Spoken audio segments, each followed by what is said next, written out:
All right, viewers, we'll start this bulletin with some big breaking news coming in. The DJ Hali case, that is the Bengaluru riots case, where the CCB has now taken search warrant from the court, and 3 teams of the CCB are conducting searches in 3 SDPI offices as well, even as we speak. Let's go across to my colleague Sagai Raj joining us with more on this. Sagai Raj, please share more details of how the crime branch raids are happening at 3 SDPI offices.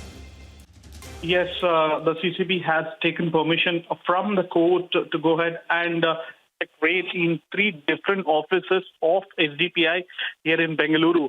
And these 3 different offices, one belongs to the main head office in Al Surrogate police limit, and the other 2 is in KJ Ali and DJ Ali. Remember, there was a huge violence which was been reported last month in DJ Ali and KJ Ali, where police stations were vandalized and allegedly SDPI had involved in this particular violence, where SDPI members were also been arrested. In connection with, the CCB had taken permission from the court to go ahead and conduct a raid in all these 3 offices. As we speak now, the CCB is conducting raid in all these 3 places. Back to you. In fact, Sagai Raj, if we can also mention for our viewers as to how the role of SDPI from the very beginning was crucial. We saw how the state government had also, in fact, recommended to the centre to, in a way, ban the SDPI as a party as well. If you can share more details on that as well.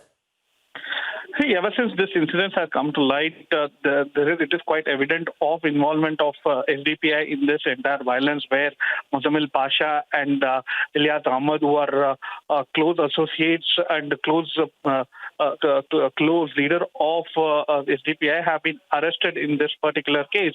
And apart from that, there is also allegations of involvement of Congress leaders as well. And as you pointed out, yes, the SDPI role was being confirmed day after the violence was been reported in this area by the local police.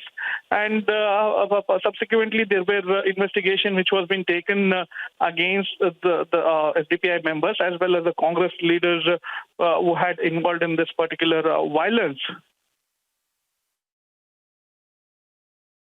All right. Thank you so much, Sagai Raj, for getting us the latest. So even as we speak right now, 3 SDPI offices are being raided in Bengaluru by the crime branch officials. This is certainly a crackdown on the SDPI in relation to the Bengaluru conspiracy.